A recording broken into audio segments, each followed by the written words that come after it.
자, 출애굽기 17장입니다. 마사와 무리바가 등장을 하죠. 마사의 뜻은 이제 시험의 장소입니다. 근데 무리바라는 뜻은 또 다툼의 장소입니다. 범상치 않은 일이 있었음을 지금 읽어서도 알고 물 때문에 불평하다가 다투고 그런데 또 하나님이 물을 주시고 하는 장면들을 보게 되죠. 어찌 보면 광야 40년 내내 그렇습니다. 계속 모든 곳이 시험의 장소, 다툼의 장소가 되면서 갑니다. 근데 우리가 위로를 얻을 것은 그 시험과 다툼이 오늘 봐도 오히려 모세의 리더십을 세우는 계기가 되고 함께 동역하는 장로들의 마음을 같이 하는 조망의 계기가 되고 백성들은 하나님의 역사를 체험하는 길이 됩니다. 그러니까 여러분들 혹시나 저희들에게도 어떤 이거 어떻게 라는 시험과 또 의견이 맞지 않은 다툼이 우리 안에 생겼다. 물론 빨리 극복해야죠. 하지만 그것이 우리에게 낭비되는 시간은 아니다라는 걸 우리가 앞으로 좀 마음을 같이 모아갔으면 좋겠습니다. 이게 제가 보면은 일주일 내내 있다 보면은 금요일 저녁 혹은 토요일 오전쯤에 꼭 동료 목사님들한테 이렇게 카톡이 옵니다. 특히나 같이 분립을 시작한 29개 목사님 중에서 막 준비가 안 되고 심란하신 분들한테 꼭 메시지가 와요. 그래서 잘 있어? 뭐 해? 그러니까 자기 집중 안 된다고 막 남을 건드리는 거죠. 그래서 연락했다가 너도 심란하지? 나도 심란해. 그래서 막 동조를 얻어내려고 한 친한 목사님은 꼭 한 토요일 오전만 되면 저한테 물어봐요. 이번 주 설교 제목 뭐야? 왜 매주 묻는 거야? 근데 이제 지난주에도 했는데 그래서 제가 얘기했죠. 이번 주 설교 제목 섣부른 가정이야. 주보엔 잘못된 가정이라고 했는데 똑같은 뜻으로 쓴 거야. 섣부른 가정이야. 그랬더니 동료 목사가 그렇지. 하나님이 그리스도와 교회를 가정에 비유하셨는데 그 가정이 섣불리 이루어지면 안 되지. 여러분 오늘 가정은 추측이란 뜻입니다. 그래서 제가 그거 듣고서 이제 영어 표기랑 한문 표기까지 했는데 자 여러분 그래서 다행히 어제 주보 인쇄하기 전에 그 통화가 먼저 돼서 굳이 집어넣었어요. 안 그랬으면 지금 잘못 알고 계실 분들 많습니다. 여러분 섣부릅니다. 우리가 좀 섣부르고 잘못된 이미 가지고 있는 생각이 너무 많습니다. 그래서 그걸 가지고선 하나님을 보다 보니까 하나님에게 이렇게 질문을 해도 되고 우리가 앙탈을 부려도 되는데 좀 잘못된 질문과 건방진 앙탈이 간다라는 거죠.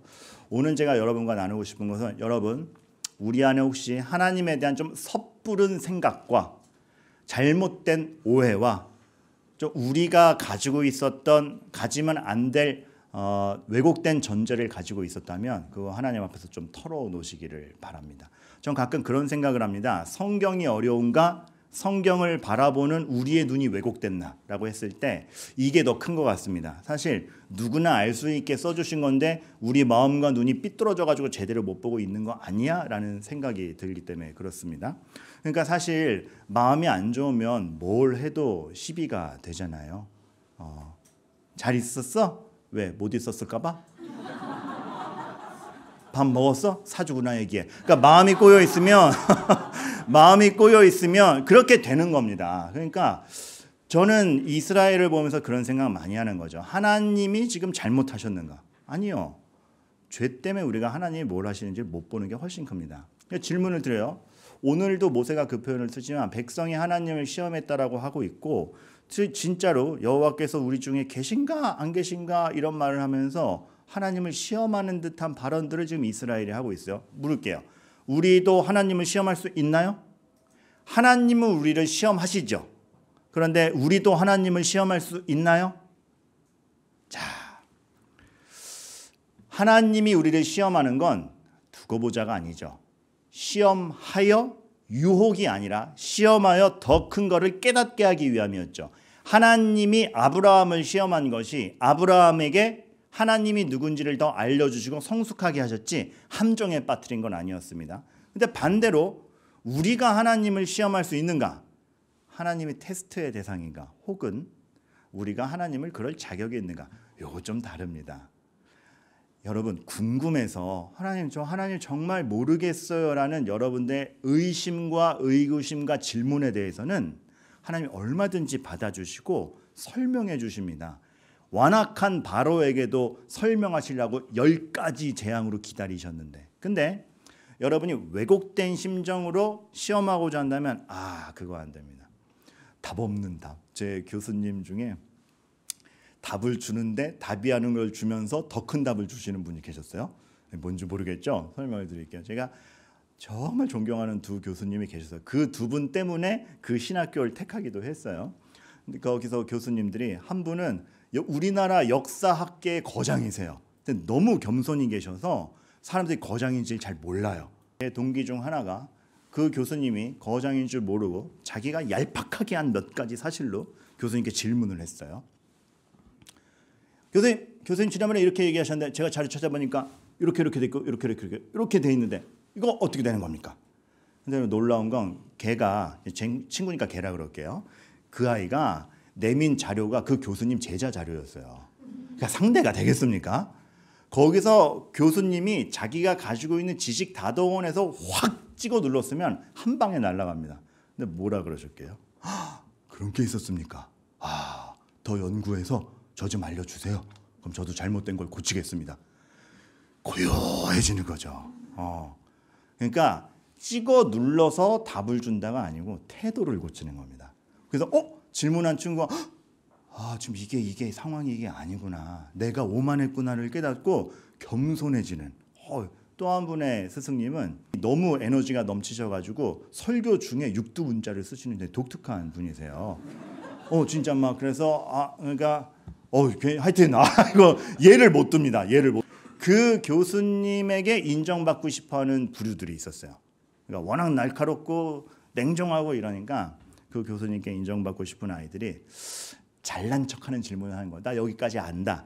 질문도 보면 진짜 궁금해서 하는 질문이랑 자기 뽐내려고 하는 질문이 있잖아요. 자기 뽐내려고 하는 질문은 딱 들으면 우리가 딱 알잖아요. 재수없어. 이게 딱 알잖아요. 수업 끝날 때 질문 있나? 야 질문 있냐? 내가 워낙 잘 설명해서 없겠지만 있냐? 또 스타일이 이랬어요. 그리고 이제 나갈 준비하시는데 또 제 동기가 손을 들었어. 교수님 질문 있습니다. 그러더니 질문하는데 질문이 아니에요. 자기가 아는 거 자랑이야. 이렇고 이거에 대해서 교수님 생각은 어떠십니까? 이렇게 나오니까 벌써 표정도 저렇게 많이 하러 이게 아니고 아이씨 막 이렇게 들으시는 거예요. 질문 딱 끊으니까 야 이 새끼야 너 죽을래? 이러고 끝났어요. 그리고 끝났어요. 그러니까 질문한 친구가 깨닫는 거죠. 나 죽어야 되는 존재구나. 그러니까 근데 그게 애정 있는 한마디였어요. 질문은 정직하고 겸손하게 하는 것이 자기 뽐내려 하는 게 아니다. 이거를 그 친구가 그 질문에 대해 답은 안 좋은데 답이 된 거죠. 더 크게. 하나님이 우리를 키워가시는 게 그 비슷합니다. 그러니까 우리는 요거 질문하고 요거 달라 그러는데 딴 거 하시죠. 그런데 답을 주시는 거예요. 지금 그거를 얻는 것, 그 답을 얻는 게 중요한 게 아니고 네가 나를 어떻게 생각하고 있고 지금 내가 하는 일을 아느냐. 혹시 왜곡되게 보고 있진 않느냐. 네 자랑하고 있진 않느냐. 그거를 딱딱 짚어가시는 게 하나님의 역사인 거죠. 제가 작년에 그래서 들었던 그 비유 기억나시는지 모르겠어요. 군대 가서 그 조교들이 훈련생들 고생시키려고 일부러 답 못할 질문을 한 다음에 질문 답 못하면 이렇게 구렁텅이에 빠뜨리고 그런 게 있었어요. 너 전재산 맡긴 친구 있어? 없습니다. 인생 헛살았건 빠져. 넌 전재산 맡길 친구 있어? 예, 있습니다. 잘난 척하는 건 빠져. 이렇게 되니까 무슨 말을 해도 다 빠지는 거죠. 거기에 대해서 저도 눈치채고 제 차례가 돼서 넌 전재산 맡길 친구 있어? 그랬을 때 없습니다. 그러고 빠지면 되는데 너무 정직했던 나머지 넌 전재산 맡길 친구 있어? 네, 김종균이라고 있습니다. 이거 대답을 한 거예요. 이름을. 그러니까 저가 뭐야 얘는. 그러니까 열받아가지고 진짜야. 예, 전 맡길 수 있습니다. 너무 기가 막힌 데다가 승질도 나는데 대답을 하니까 야 네가 아무리 신뢰하는 친구가 있다 그래도 진짜 네가 전재산 맡기면 그 친구는 네 재산 들고 튈걸? 거기서 예 그렇습니다. 그럼 빠지면 돼. 또 말 대답을 한 거야. 저는 제 재산을 들고 안 튈 친구를 얘기한 게 아니라 재산을 들고 튀어도 용서할 수밖에 없는 친구를 얘기한 겁니다. 다 죽어. 다 전체 기합 받았어. 저 때문에. 일소대 다 모여. 다 뻗쳐. 이거 됐어요. 근데 저는 그랬던 거죠. 우리가 질문이 재산 이렇게 가면 재산에 꽂혀요. 근데 전 친구에 꽂혔던 거죠. 용서할 수밖에 없는 친구. 끝까지 같이 간 친구. 하나님이 우리에게도 마찬가지예요. 하나님과 성도와 우리에게 집중하고 계신데 그걸 위해서 부가적으로 맡기신 재산과 딴 거에 집중하다 보니까 대화가 안 되는 겁니다. 이스라엘이 광야에서 그랬어요. 먹을 거 안 주면 안 됩니다. 계신 거예요? 안 계신 거예요? 이 당시 풍습이 사실 이집트에서의 풍습이 시험합니다. 신을 시험해요. 막 우리나라 개념으로 천도제를 지냈다가 응답이 오면 신이고 아니면 교체입니다. 왜 다신 국가였냐 하면 자기 욕구대로 신을 세운 거예요. 그리고 자기 만족시키는 신을 이리 갔다 저리 갔다. 아 요번엔 여기가 막히네. 야 해보니까 아니더라. 나 저기 갔다 올게. 이러니까 다신론이었던 겁니다. 만족 못 시키면 교체하겠다. 그 만족의 개념이 뭔지 도대체. 만족 자체도 본인이 설정했지만 만족하지 못하면 교체한다라는 것 자체가 신이라 부르지만 인생의 주체가 자기인 거고 인생의 목적이 자기에게 맞춰져 있는 것이죠. 우리는 다 이러한 가정과 이러한 전제를 들고 삽니다. 그 가정을 들고 하나님께 갔을 때 하나님은 말씀하시는 거죠. 그 만족이 진짜 만족이 아니라 내가 앞으로 펼쳐가는 걸 봐라. 여태까지 니네 노동으로 살았지. 만나 내려서 먹이는 삶을 봐. 그리고 안식해. 그게 지난주 말씀이었는데 만나를 주고 안식하라 다음에 바로 물은요 하고 대드는. 그러니까 얼마나 자기 가정과 잘못된 시야와 왜곡된 전제를 가지고 하나님을 대하냐고요, 사람이. 나중에 금송아지 사건도 사실 초점이 우상을 만들었다. 물론 그것인데요. 금송아지 사건에서 모세가 분노하고 하나님이 진노하신 이유가 다른 신을 섬겼다가 초점이 아니에요. 아론이 분명히 얘기하거든요. 홍해바다 갈르신 그 하나님을 형상화한 거다. 대상은 맞아요. 방법이 틀렸죠. 아이고 방법 좀 틀린 거 가지고 왜? 그 방법이 이 금송아지가 애굽에서는 파워의 상징입니다. 힘의 상징. 무슨 뜻이냐면 하나님을 이렇게 이해한다는 건 결국 하나님이 아니라 또 다른 바로인 거예요. 아, 바로만큼 센데 좀 더 센 금송아지가 되는 거죠. 본인 가정으로 가는 거예요. 하나님이 아버지로 왔고 우리를 위해 싸우시며 급기야 자기를 걸고 구세주를 보내시는 우리를 죄에서부터 속아낼 하나님인지 모르고 더 큰 파워로만 알고 있으니 도대체 너희들은 10가지 재앙 속에서 6월절의 제정에서 만나를 내림에서 홍해바다를 가름해서 본 게 뭐냐라는 거죠. 홍해바다를 가르고 나오며 이제는 다른 삶, 죄가 시킨 삶, 하나님의 백성으로서의 삶이 아니라 여전히 파워, 바다 갈라진 것만 와 애굽 이겼어 이것만 알았다는 거 아닙니까? 잘못된 가정 거기에 대해서 결코 이 죄의 관성으로 돌아가고 마는 이스라엘을 보시면서 하나님이 분노하시는 겁니다. 그거에 대한 첫 번째가 오늘인 거예요. 백성이 목이 말라 물을 찾는데 겸손히 물은 거 아니죠. 따지죠. 방금 전에도 얘기했지만 바로 이 앞선 16장에서 본 게 뭡니까? 농사 지을 수 없는 땅에서 만나를 내리시는 하나님. 그런데 예배드릴 날 안식의 날을 위하여서 안식일 거는 2배를 거둘 수 있게 내리시는 하나님. 이렇게 책임져 주시는 하나님에 대한 선언과 안식일까지 제정하셨는데 물이 없다라고 한다면 물도 주시겠다라는 선의의 하나님을 생각하며 기도를 해야지 따지는 건 아니죠. 여러분 초점은 물이 없어서 따졌다가 초점이 아닌 거예요. 물이 없으면 누구든 갈급해요. 하지만 만나를 내려주시고 홍해바다를 가려주시는 하나님까지 봤으면 이 물도 주시겠지. 그래서 선의와 신뢰를 갖고 모세에게 물었어야지 따지는 건 아니죠. 원망은 아니죠. 얼마나 왜곡된 심령으로 하나님을 바라보고 있는지 모릅니다. 섣부릅니다. 너무 잘못됐어요. 만나를 주겠다와 안식하라를 두고 이러는 거 너무 섣부릅니다. 오늘 여러분께 묻습니다. 제가 개척 분립 첫날부터 여러분께 늘 강조했던 건 하나님의 사랑이었습니다. 왜냐하면 하나님을 너무 공포의 하나님으로 아시는 분이 많아서. 그래서 사랑 얘기해 왔는데 이제는 이거 얘기합니다. 그 하나님의 사랑을 안다면 이제 우리는 섣부른 우리의 가정들을 내려놔야 되고 우리가 해야 될 바를 찾아가야 되는데 여전히 너무 섣부릅니다. 여전히 너무 섣부르고 우리의 관점과 상식에서 하나님에게 여전히 불평하고 어떤 신뢰 있는 가르침에 대해 따르지 못하는 게 많지는 않은가. 그리고 아까도 얘기했지만 하나님과 우리를 봐야 되는데, 친구를 봐야 되는데 전 재산을 보는 그런 관점이 아닌가 싶은 거죠. 때문에 오늘의 배경화면이 그물인 겁니다. 왜요? 멋진 글귀를 봤어요. 한 목사님의 들리는 예화라는 책에서 목사님의 멋진 인용구를 봤는데 C.S. 루이스의 인용구예요. C.S. 루이스가 이런 얘기예요. 이야기가 되려면 일련의 사건들이 있어야 됩니다. 여러분 잘 보세요.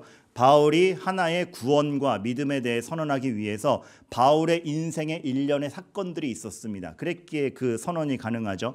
바울이 그 로마서를 쓰는 것만 봐도 아브라함이라는 본인 민족의 조상의 일련의 사건들에 대한 이해가 있으니까 그게 얽혀서 하나의 선언이 딱 나오는 거죠. 여러분, 이야기가 되려면 일련의 사건들이 있어야 됩니다. 여러분의 인생이 믿음이라는 결론을 내기 위해서 일련의 사건들이 있습니다.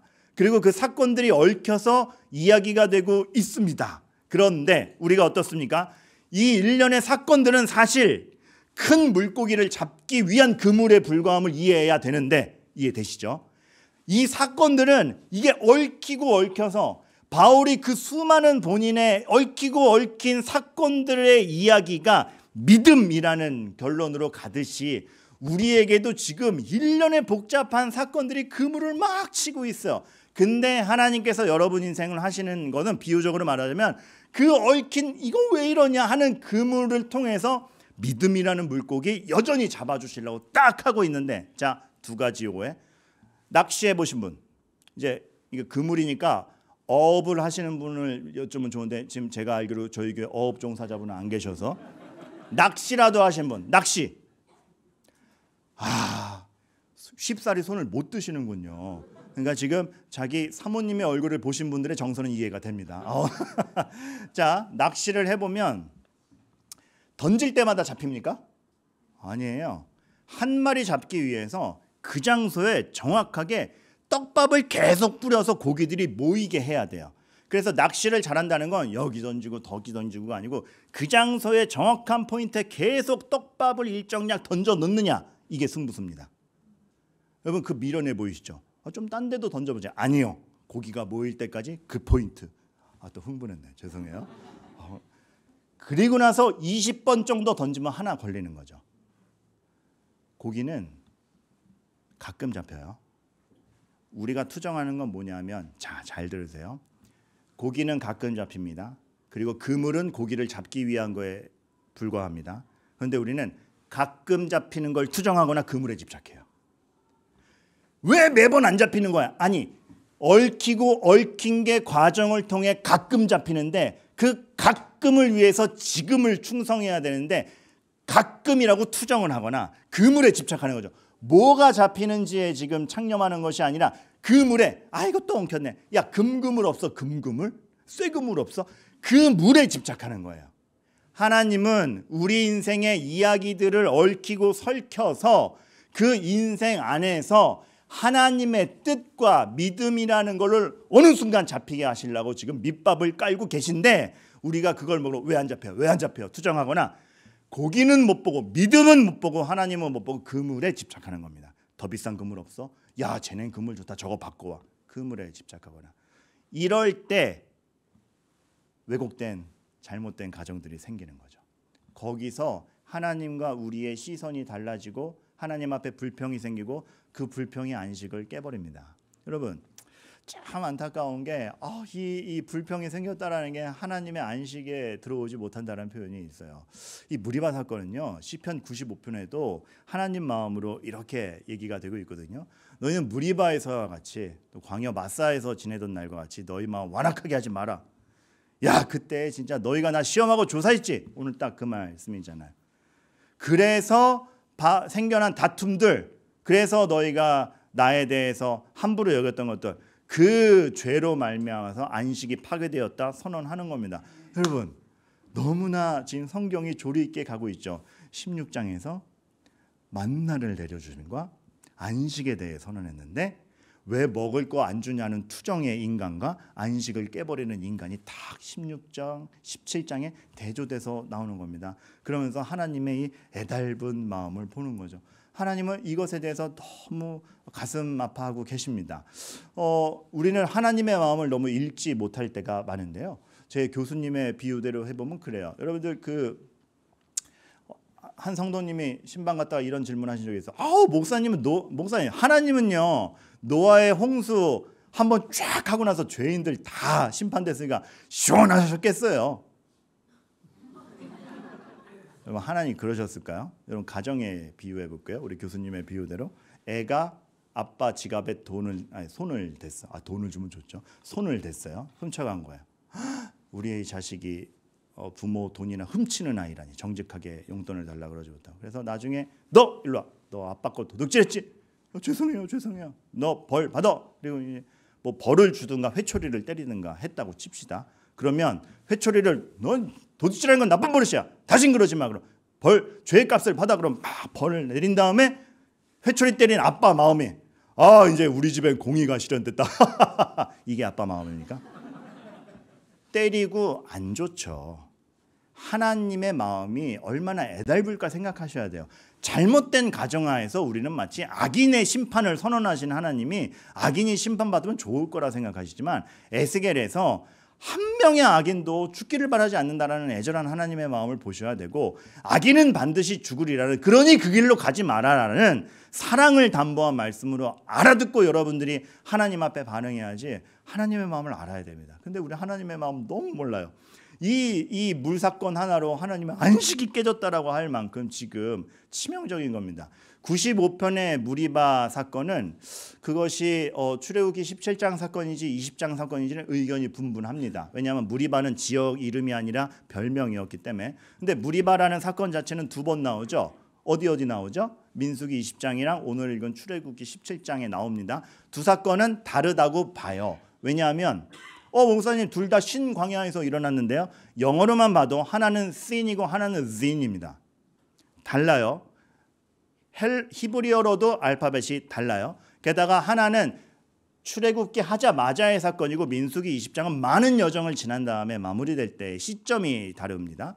그리고 모세가 가리키느냐 한 번 치느냐 명령받은 것도 다르고 여러 가지 정황이 다르기 때문에 이 두 사건은 다른 사건으로 보는 게 다만 이 별명이 무리바라는 것에도 동일한 거니까.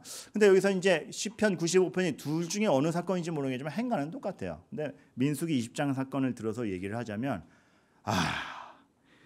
그동안 만나를 내려주시고 과거에 물 터트린 경험도 있건만 똑같구나.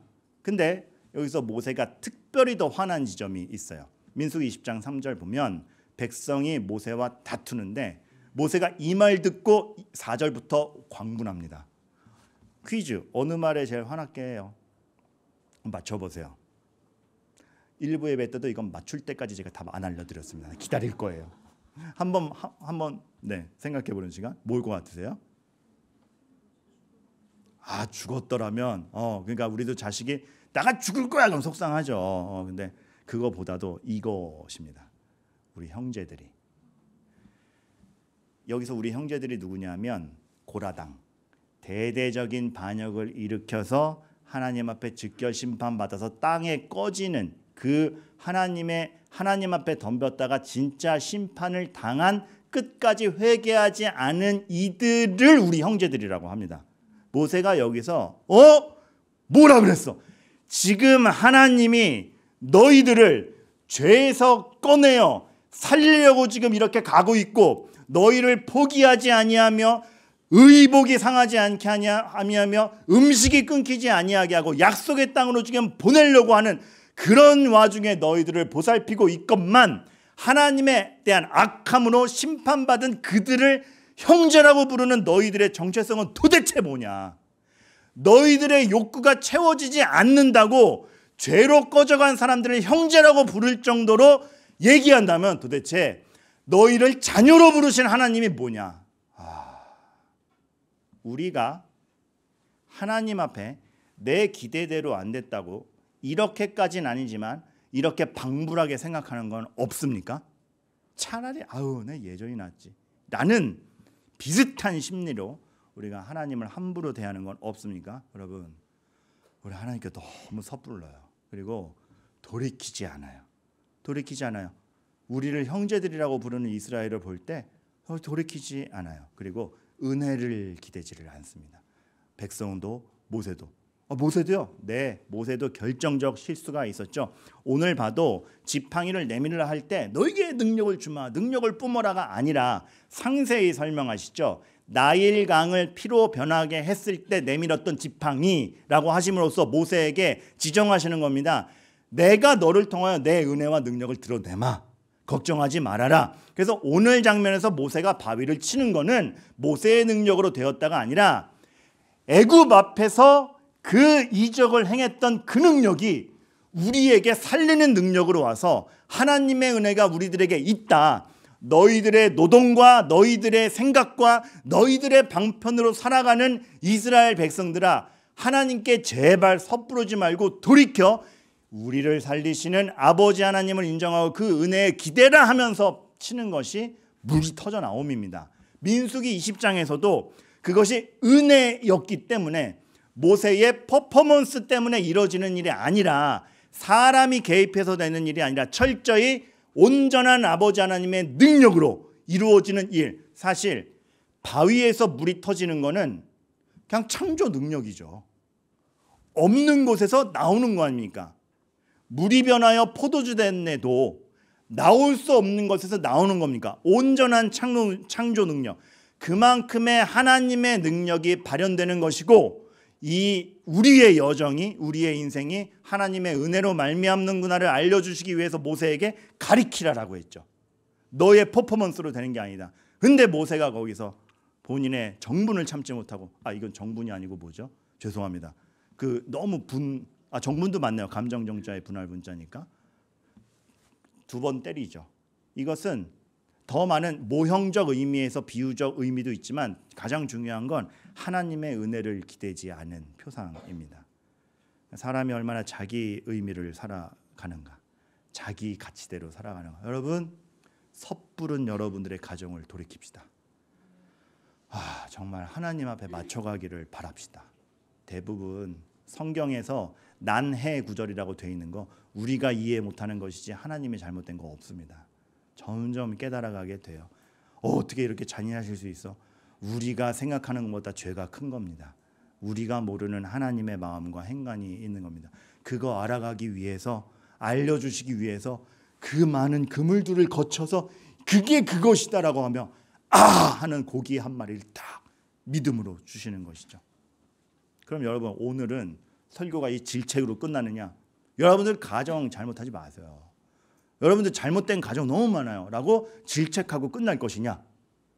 시간상으로는 끝냈으면 좋겠지만 마음상으로는 상해서 끝나니 하나만 더 얘기하자면, 그런데 요즘엔 제가 이거 잘 안 하니까 성대모사 하시는 분들 사라졌어요. 그런데 이거 한때 많이 따라하셨는데 네. 근데 오늘 중요한 그런데가 나옵니다. 그런데 여기서 그 질책과 호통으로 끝나는 게 아니고 그러고 나서 어떻게 됩니까? 생명수를 내십니다. 해결점이 이거 이렇게 못 알아들어?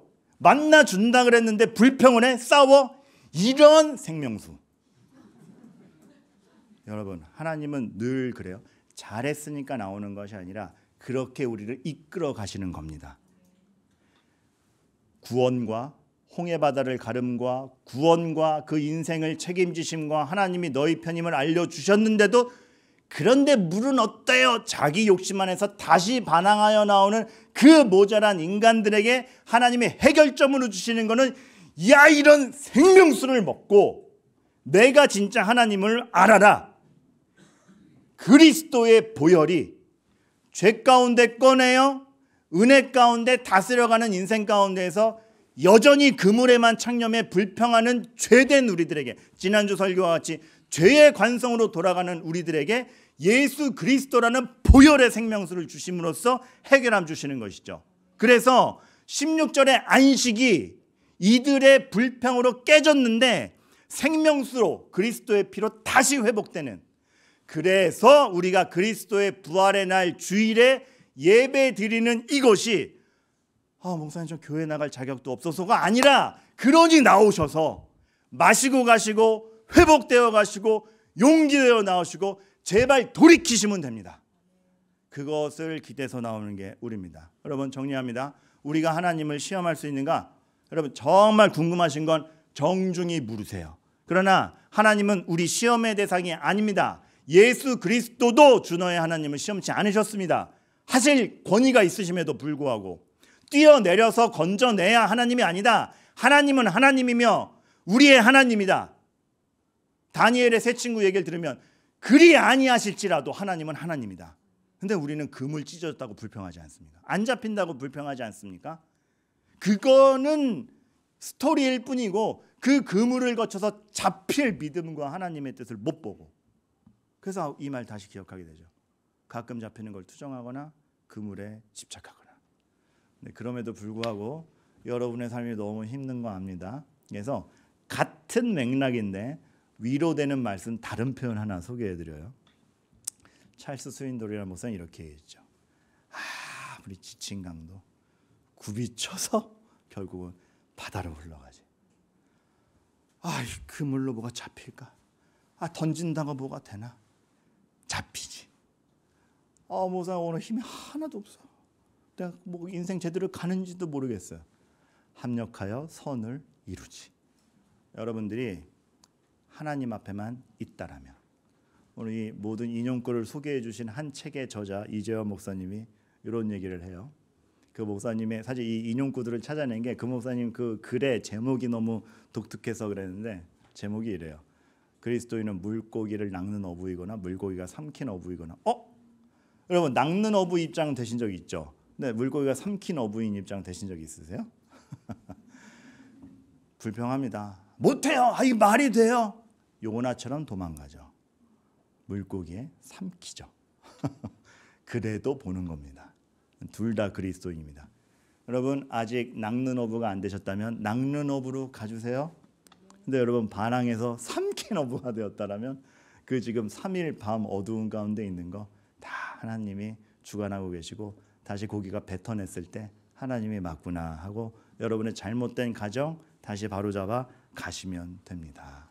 그래서 우리가 그물망을 치고 있는 교회로서 매주 여러분들 스토리를 짜갑시다. 그 스토리에는 갈등도 있고 다툼도 있고 여러 가지가 있는데, 그 그물망이 얽히고 있는 인생에서 우리가 우리의 잘못된 가정 내려놓고 하나님 찾는 순간, 가끔 걸리는 물고기 한 마리가 우리 인생의 답이 되는 걸 아는 순간, 그물에 창념하는 것이 아니라 하나님이 주시는 것이 무엇인지를 아는 순간, 여러분이 제대로 된 인생길을 가게 되시리라 저는 확신합니다. 그렇게 교회는 세워질 것이고 여러분의 인생은 엉켜 있는 게 아니라 그 엉킴 덕분에 믿음이 걸릴 겁니다. 하나님 이거였어요?